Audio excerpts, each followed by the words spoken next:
Hello and welcome to Grim Survival. It is Tuesday, October 8th, 2019, and I am standing next to a very loud truck that has a forklift inside of it.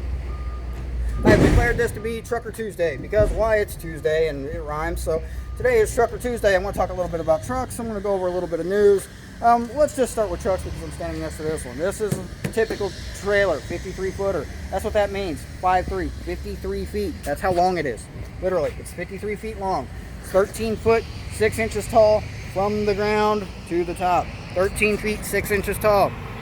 That's why there's bridges have those height limits where they say 14 foot tall. That's why, because of these.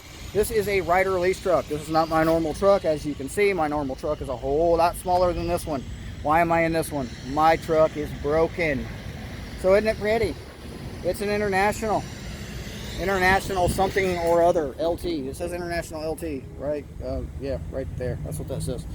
So yeah, it's a fairly new truck. I think it's a 2019. It 43,000 miles on it. My truck has, sorry about the shaky camera. My truck has, what is it? 586,000 miles on it. This one, 43. I don't like this truck. Why? Because the air conditioner doesn't work and it goes too slow. My truck does about 77 miles an hour. This truck does about 66. No thanks. Alright, just a quick tour of the truck. These are all my air gauges and stuff. These are air gauges mostly for the trailer and the back of the truck. These are my axles, my rear axles of my truck.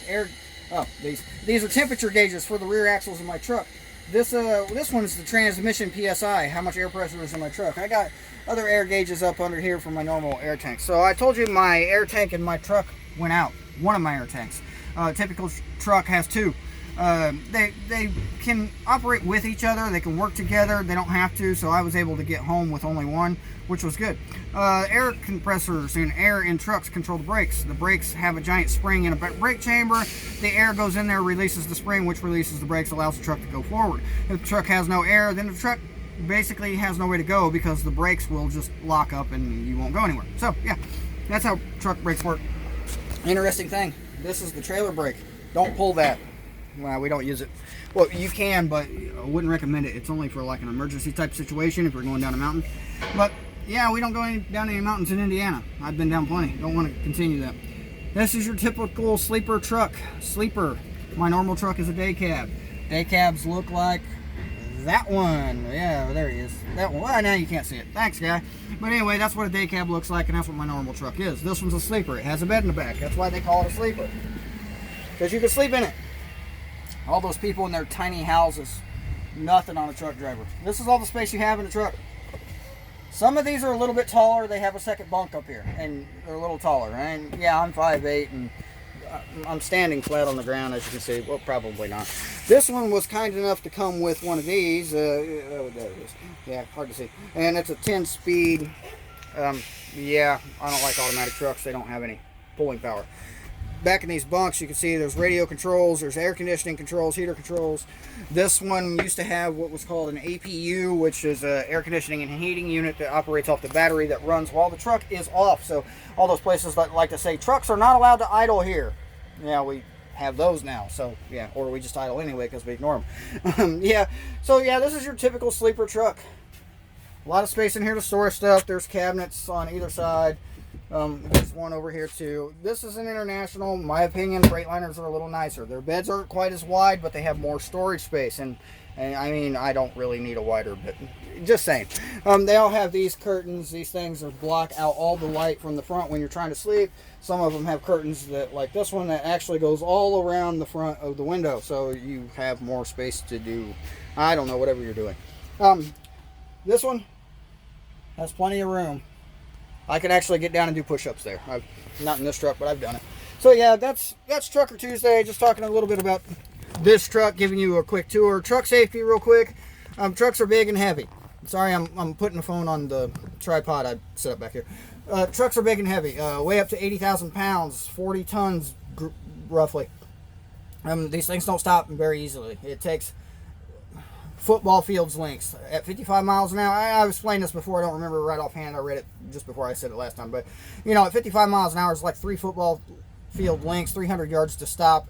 And that's a truck that's normal weight. You get every mile an hour, you add like another 5 feet or something like, or 5 yards every mile an hour, 5 yards. I don't remember exactly. It takes a long time to stop. Stay out of the way. If a truck is trying to move, just get out of its way. That's all I ask ever when it comes to these kind of things, is just give them space, give them room. They're big, they're heavy, they're slow. Drivers are just human. They're just like you. They're just like everybody else on the road. They're holding their cell phones. They're talking on the phone. They're eating cheeseburgers. They're drinking whatever it is, water, Coca-Cola, whatever people drink nowadays. I drink water and beer. But yeah, just give them space, stay out of the way. The driver's probably just as distracted. He's probably doing the same kind of things that you do when you're sitting here looking at your phone. Oh, what's that text about? Oops, smash. Yeah, I've seen it happen. I've had it happen. I had a teenager come across the front of my personal vehicle, wasn't paying attention, didn't see me. I totaled her car, put a nice good dent in my 99 Durango. So yeah. Anyway, news. I've been reading news. Yep, I have this tablet. That's what I'm looking at. I have to put in the password because it's been sitting back here for, I don't know, 10 minutes or so. So news. I've been reading quite a lot of news, actually, which I found to be quite entertaining. The biggest thing I've noticed on the news is how nobody's talking about food shortages. Nobody's talking about farms. Nobody's talking about how bad the harvest is currently looking. I found a couple articles off of, some offshoot places. This one's newspressnow.com.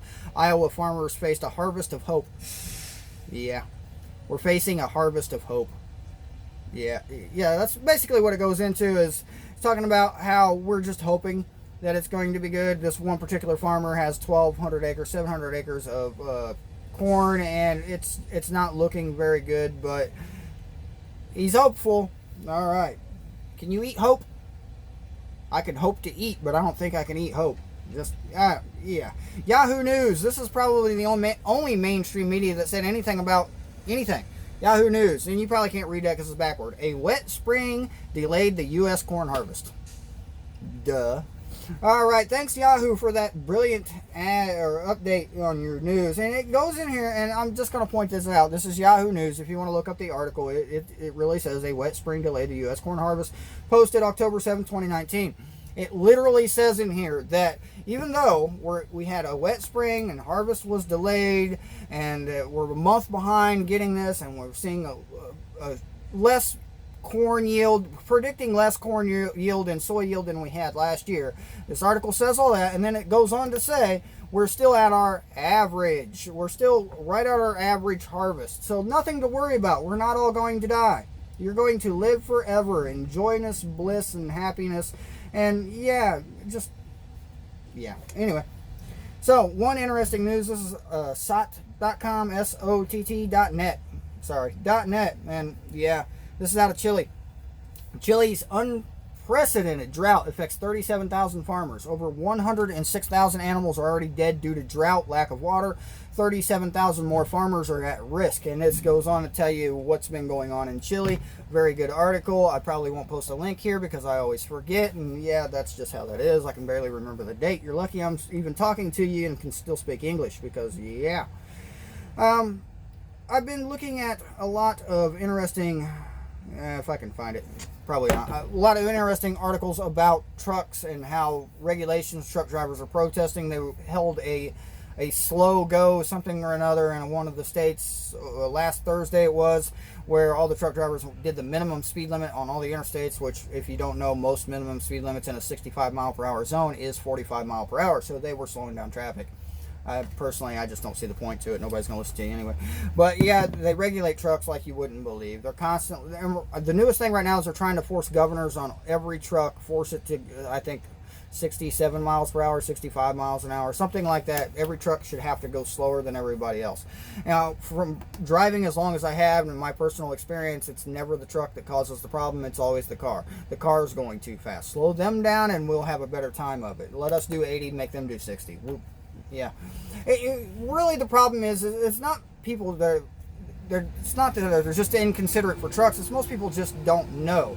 Now, you got to take your average driver in America and just think the average driver and what they drive on average is anywhere from a small car to maybe a minivan. An SUV is probably the biggest thing that most of these people ever drive. They've never towed anything. They never put real weight in there. I mean, unless they got their 5 friends that all weigh 400 pounds in their vehicle, they're not towing any weight. Sorry. Anyway, but point being, yeah, if you've never towed any weight behind any kind of a vehicle, then you just don't know what it's like for a truck driver or for anybody towing weight. The vehicle doesn't want to stop. Literally, when you push the brakes, it continues to go forward. The weight pushes you, and it's an experience you will not have unless you've ever pulled any kind of weight in any kind of vehicle. It's a different experience that, yeah, you would have to just have it. That's all I can tell you. So, yeah, if you have a pickup truck, load up a trailer full of concrete bags, snow, whatever it is, put some weight in that thing and go for a drive. Get it up to 55 miles an hour and tell me how long it takes you to stop. Because I got 53 feet behind me, and when I pulled on the scale, I weighed 72,000 pounds. I pull on a scale when I come here. 72,000 pounds. I'd throw that up on the video, but like I said, I'm not editing this one. It's just going up after I'm done recording it. So, yeah, that's pretty much it. Trucker Tuesday. Hope everybody enjoyed the video, learned something. One thing I'd like to recommend, I don't know the name brand, I'm not going to tell you, but for my phone and my normal truck, I have a magnet mount. It's adhesive to the dashboard.